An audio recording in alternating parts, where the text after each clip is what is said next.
गणेशाय धीमहि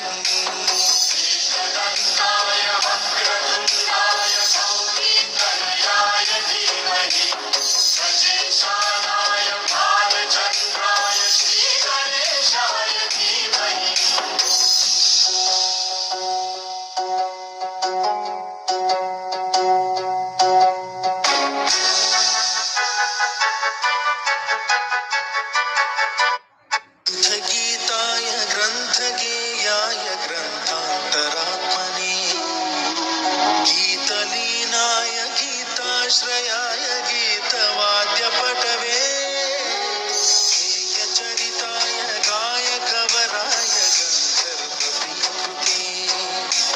कायकाधीन विग्रहाय गङ्गाजलप्रणयवते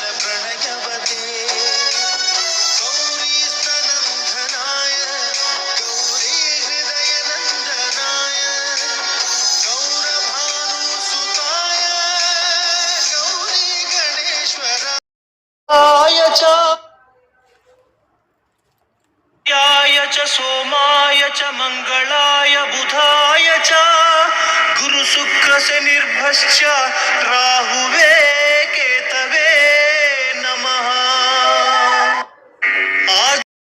స్థితుల్లో వాళ్ళు క్షేమంగా ఉండాలని మీరు కోరుకున్నారనుకోండి, అసలు సమస్యకి విరుగుడు ఏమిటో చెప్పడం సాధ్యం కావట్లేదు అనుకోండి. సంప్రదాయంలో బ్రహ్మాస్త్రంగా చెప్పబడేది ఇది అంటే దుర్గా సప్తశతి, 700 శ్లోకాలు. దుర్గా సప్తశతి పారాయణ చేస్తే చాలు, అంత శక్తి. ఇక దుర్గా సప్తశతితో హోమం చేశారనుకోండి, దాన్ని చిండి హోమం అంటారు. అంటే నేను ఏదో ఇవాళ అమ్మవారి గురించి చెప్తున్నానని నేను ఈ మాట చెప్పడం కాదు. ఏ హోమమైనా గొప్పదే, నేను ఏ హోమాన్ని తక్కువ చేయట్లేదు. కానీ ఒక్క విషయాన్ని మాత్రం మీరు తెలుసుకోవాలి, సంప్రదాయజ్ఞులందరూ కూడా అంగీకరిస్తారు. చండీ హోమంలో మాత్రం అమ్మవారి యొక్క అనుగ్రహం మీకు స్ఫుటంగా తెలిసిపోతుంది. గవామంగేషు తిష్టంతి భువనాని చతుర్దశ అని మనకు చెప్తారు.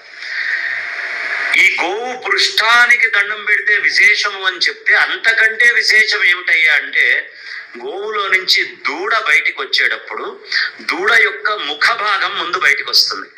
పృష్ఠమునందు ముఖము ఉన్న సమయంలో గనక ఎవడైతే గోవు చుట్టూ ప్రదక్షిణం చేస్తాడో, ఆ సమయంలో ప్రదక్షిణం చేసినటువంటి వాడు మొత్తము చతుర్దశ భువనాలని ప్రదక్షిణం చేస్తే పుణ్యం వస్తుందా? పుణ్యం వస్తుంది.